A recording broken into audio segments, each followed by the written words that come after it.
جیسا کہ لکھا ہے اور خود قرآن کریم میں اللہ تبارک و تعالی نے اس واقعے کو ذکر کیا کہ حضرت ابراہیم خلیل اللہ علیہ الصلاۃ والسلام، آپ جانتے کہ وہ اللہ کے خلیل ہیں، اللہ نے ان کو اپنی دوستی کا بہت بلند مقام عطا کر رکھا تھا۔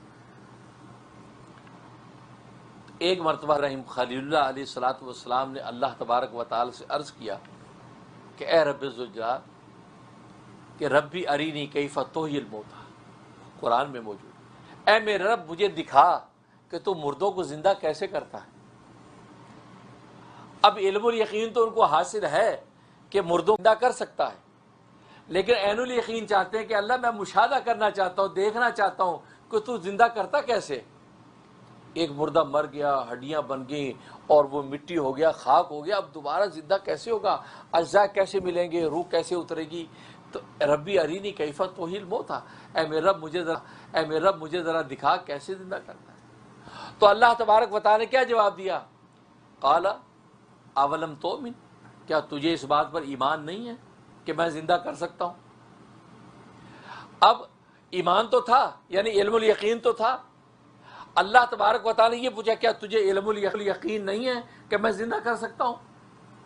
تو انہوں نے فرمایا کہ بلا شبہ یہ مجھے علم الیقین تو ہے، مجھے ایمان تو ہے اس بات پر کہ تو زندہ کر سکتا ہے، لیکن ولکن لیطمئن قلبی، لیکن میں دل کا اطمینان چاہتا ہوں۔ ایمان سے اوپر ایک درجہ اطمینان کا آتا ہے، اور اطمینان کا درجہ مشاہدے سے حاصل ہوتا ہے۔ تو اللہ ایمان تو ہے، اطمینان کا مقام چاہیے۔ آپ خود زندہ کرتے مجھے دکھائیں گے تو مجھے اطمینان اور زیادہ قوی ہو جائے گا، یہ چاہیے۔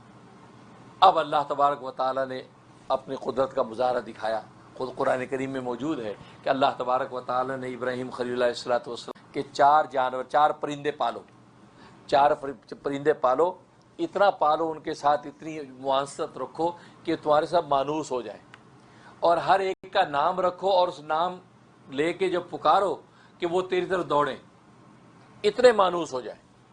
4 پرندے پالو، جب مانوس ہو چکے ہیں آواز دینے پہ دوڑے تمہاری طرف، اب ان کو ذبح کرو، ذبح کر کے ان کا قیمہ بناؤ، قیمہ بنا کے ایک دوسرے میں مکس کر دو، سارا گوشت، ہڈیاں بوٹیاں قیمہ پر مکس کر دو، مکس کر کے پھر 4 پہاڑیوں کے اوپر 3 ڈھیریاں بنا لو گوشت کی، قیمے کی، ایک اس پہاڑی پر، ایک اس پہاڑی پر، ایک اس پر، 4۔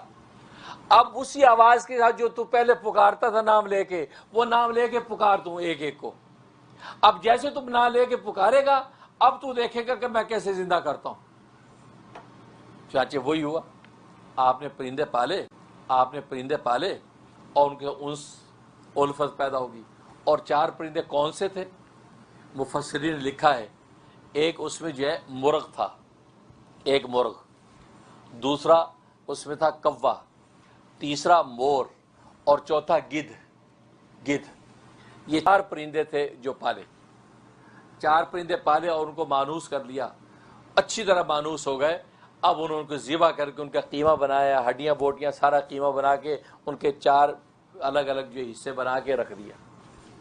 اب انہوں نے ایک کا نام لیا اور پکارا، انہوں نے آنکھوں سے دیکھا کہ اس کا گوشت ڈھیریوں میں سے نکل کے اکٹھا ہونا شروع ہوا، ہڈیاں اس کی جہاں جہاں تھی اکٹھی ہوئی، سامنے نکل کر اکٹھی ہو رہی ہیں، اکٹھی ہوئی، جو پر جہاں پڑے تھے وہ پروں میں سے اس کے جو پر تھے وہ الگ ہو کر اس کے ساتھ چپک گئے، اور پورا پرندہ بن گیا اور زندہ ہو کر ان کی طرف دوڑنے لگا۔ آنکھوں سے یہ سارا نظارہ دیکھا۔ دوسرے کا نام لیا، اس کا جو قیمہ تھا وہ قیمہ اور ہڈیاں بوٹیاں نکلنا شروع ہو گئیں، 4 ڈھیریوں میں سے نکل کے اکٹھی ہو گئیں اور بن گیا، اور اس کے پر سارے ساتھ لگ گئے اور وہ دوڑتا ہوا بھاگا ہے۔ تیسرا بھاگا آیا، چوتھا بھاگا، چاروں کے چاروں پرندے جو ہے۔ تو اللہ تبارک و تعالی نے یہ عین الیقین کرا دیا، مشاہدہ کرا دیا کہ اطمینان قلبی، ایمان تو ہے تیرے دل میں لیکن اطمینان قلبی چاہتا ہے، تو اس طریقے سے یہ پرندے زندہ ہو گئے۔ یہ ہے عین الیقین کہ آنکھوں سے دیکھا مشاہدہ، اور حق الیقین جب آخرت میں جائیں گے تو وہاں سارا نظارہ خود آنکھوں سے دیکھیں گے، جنت ہے، دوزخ ہے اور ملائکہ ہے، عالم غیب کے نظام ہے، آخرت ہے، میزان عدل ہے، سب آنکھوں سے خود دیکھیں گے، خود وہاں تجربات ہوں گے، خود میزان میں تولے جائیں گے اعمال، تو وہ سارا کا سارا حق الیقین حاصل ہو جائے گا۔ اب یہاں مفسرین ایک نقطہ لکھتے ہیں کہ آخر یہ جو 4 پرندے تھے، جن میں سے ایک مرغا تھا، ایک اس میں سے کوا تھا، ایک اس میں سے مور تھا اور ایک اس میں سے گدھ تھا، آخر انہی 4 پرندوں کو پالنے میں کیا حکمت تھی؟ یہ پرندے پالے گئے اور ان کو ذبح کیا گیا اور زندہ ہو کر آئے، آخر انہی 4 کو پالنے میں کیا راز ہے؟ کوئی دوسرے 4 کیوں نہیں پالے گئے؟ کیونکہ ظاہر ہے کہ اللہ اور اللہ کے پیغمبر کے ہر کام کے اندر کوئی حکمت اور مصلحت ہوتی ہے۔ تو مفسرین نے بڑا دلچسپ نقطہ لکھا ہے، اصل میں بات یہ کہ یہ جو 4 پرندے ہیں، یہ حقیقت میں یہ 4 اوصاف ذمیمہ ہیں، یہ 4 برے اخلاق کا مجموعہ ہے۔ یہ 4 پرندے 4 برے اخلاق کا مجموعہ ہے، اور یہ 4 برے اخلاق کی یہ 4 پرندے ہر انسان کے اندر موجود ہیں۔ اس لیے کہ کوے کے اندر غصب کرنے کا مادہ ہے، یہ چیزیں چھین کر بھاگتا ہے، مردار کھاتا ہے، چیزیں چھین کے بھاگتا ہے، بچے کا بسکٹ چھین کے بھاگ گیا، مرغی نے انڈا دیا، انڈے میں چونچ ماری، انڈا لے کے بھاگ گیا۔ تو یہ مال غصب کرتا ہے دوسروں کی چیزیں، یہ غصب کا برا مرض اس کے اندر ہے۔ تو گویا کہ انسان کے اندر بھی ظاہر ہے کہ دوسروں کا مال غصب کرنے کا مرض اندر انسان کے اندر موجود ہے۔ تو گویا کہ مانوی طور پر غصب کا کوا انسان کے اندر موجود۔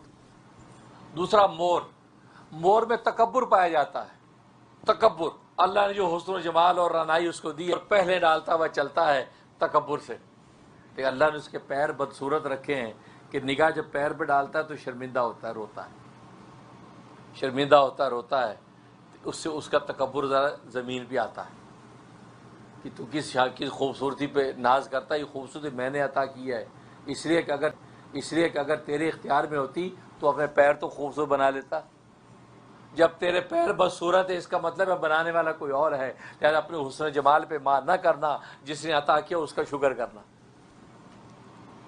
تو یہ اللہ سبق دیتے ہیں۔ تو یہ تکبر کا جو مور ہر انسان کے اندر موجود ہے، کیونکہ تکبر ہر انسان میں ہے، تکبر کا مور انسان میں موجود۔ اور تیسرا فرمایا مرغ میں شہوت ہے، اس میں شہوت ہے، نفسانی شہوت، اور نفسانی شہوت خود انسان کے اندر بھی موجود ہے۔ تو شہوت کا مرغ ہر انسان کے اندر بھی موجود، کہ شہوت کا بے جا استعمال کرے گا تو حرام کاری میں پڑے گا، تو شہوت کا مرغ ہر انسان میں موجود۔ اور چوتھا گدھ مردار کھاتی ہے، جہاں مردہ پڑا ہے وہاں کھا لیا، مردہ گدھا، مردہ جب وہ گھوڑا پڑا جنگل میں تو یہ مردار، اس کے ایسی جب وہ قوت شامہ رکھی ہے اللہ نے کہ سونگ لیتے مردہ ہے تو وہاں مردار کھاتی ہے۔ تو یہ مردار کھانے والا گدھ ہر انسان کے اندر بھی موجود۔ حرام کھانا، تو ظاہر ہے کہ ہر بندہ حلال کا خیال نہیں کرتا، حرام بھی تو کھاتے ہیں لوگ، صحیح ذبح نہیں کیا تو مردار کھا لیا، تو مردار کا گدھ ہر انسان کے اندر موجود۔ تو گویا کہ یہ 4 پرندے حقیقت میں یہ 4 جو ہے وہ 4 اخلاق ذمیمہ کی طرف اشارہ ہے، 4 اعمال ذمیمہ کی طرف اشارہ ہے کہ انسان کے اندر یہ 4 طرح کے اخلاق ذمیمہ، برے اخلاق انسان میں موجود ہیں۔ انسان میں جو غصب کا کوا بھی موجود، انسان میں تکبر کا مور بھی موجود، انسان میں جو ہے وہ مردار موجود، اس انسان کے اندر شہوت کا مرغ بھی موجود۔ اب نقطے کی بات یہ ہے کہ فرمایا کہ دیکھو ابراہیم علیہ السلام نے جب ان پرندوں کو ذبح کیا اور ذبح کر کے جب نام لیا اور یہ پکارا اور وہ دوڑتے ہوئے زندہ سلامت ان کی طرف آئے، فرمایا بالکل اسی طریقے سے وہ انسان جو اپنے اندر کے غصب کے قوے کو ذبح کر دے گا، تکبر کے مور کو ذبح کر دے گا، اسی طریقے سے مردار کھانے والے گدھ کو ذبح کر دے گا، شہوت کے مرغ کو ذبح کر دے گا، جب ان خواہشات نفسانی کے ان پرندوں کو اللہ کے نام پہ ذبح کر دے گا تو اللہ تبارک و تعالی انسان کو ایمان کی حیات عطا کر دے۔